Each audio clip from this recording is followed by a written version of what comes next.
Is it tinkering with Mother Nature or harnessing the power of science to make it snow? We're talking about cloud seeding, when scientists inject chemicals into the atmosphere to change the amount of precipitation we get. Now, there is debate about how well it works and whether it's good for the environment. So tonight, Denver 7's Jace Larson is going 360.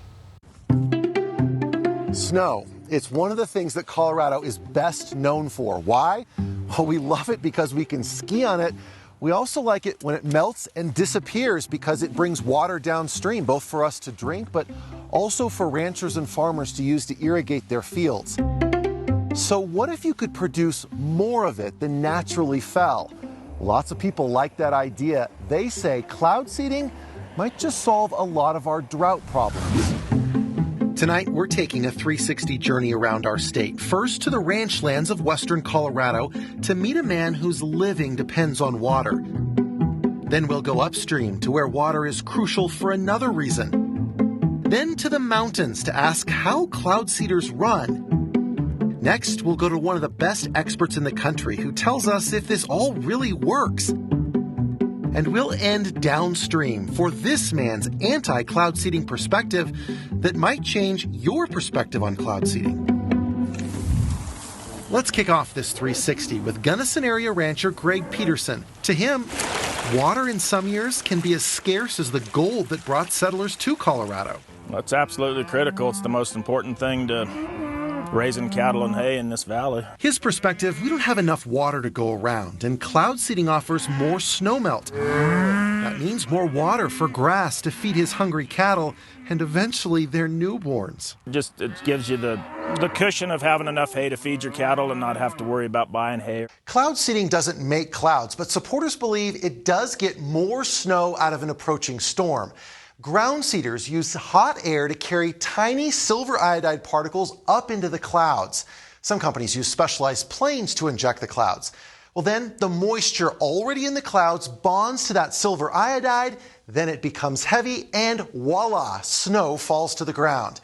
Eventually, it melts its way into streams and rivers, also into Jack Bombardier's backyard. Well, I'm a fishing and whitewater guide, so this river is the key to my livelihood. This is what a good runoff year looks like on the Colorado River near Gypsum. Cloud seeding produces between 5 and 15% more water. It's not entirely responsible for the snowy winter weather we had, but in Jack's view, anything helps. In fact, he'd like to see more cloud seeding. Without the water, nobody wants to be here, and I'm working at McDonald's. Pressurize the tank. Cloud seeders dot high points in Colorado from the west to the central part of our state. Ski areas hire Eric Germsted's Western Weather Consultants Company to cloud seed early in the season so there's more natural snow before opening day. He continues seeding until mid-April. Right now it's producing trillions of little ice crystals that are going to be carried up into the cloud base. What's injected in the clouds here, he says, comes down about 20 miles away as snowflakes. Some people have worried about what silver iodide might do back on the ground. But Eric says no need to worry. Cloud seeding is perfectly safe. Once it's been used up, it falls back to the earth as a snowflake and then melts. It's just an inert piece of dust on the ground. Studies back up his claim about safety.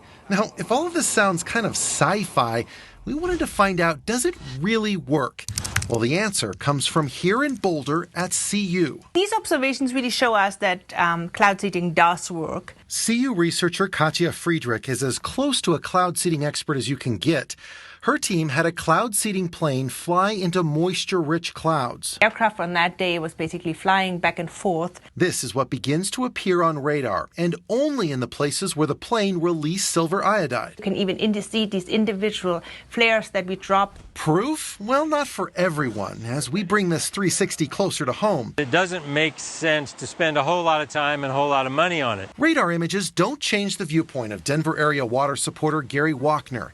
His nonprofit aims to stop development that slows the Colorado River. Well, there's kind of this mad scientist concept that we can change the weather and manipulate nature to get everything we need. Gary notes that cloud seeding only works during a storm that's already coming, and it costs money to fly or operate a ground-based seeder. Supporters, though, say for every $1 in cost, we get $3 worth of water. But Gary says it would be smarter to spend that money to conserve what we already have. Water conservation is fast, cheap, and easy. And cities can do it and conserve a lot of water and make water that way rather than doing things like cloud seeding. Interesting discussion. Fascinating. Great story and all good points all the way around. Truly. It does work, but you've got to have the right conditions to increase the amount of moisture. I could seed this studio with grass seed, but it's not going to grow because the conditions aren't right. Right. So unless you have the right clouds to be already in place or moving into the right place, you're not going to get any moisture. Very interesting stuff.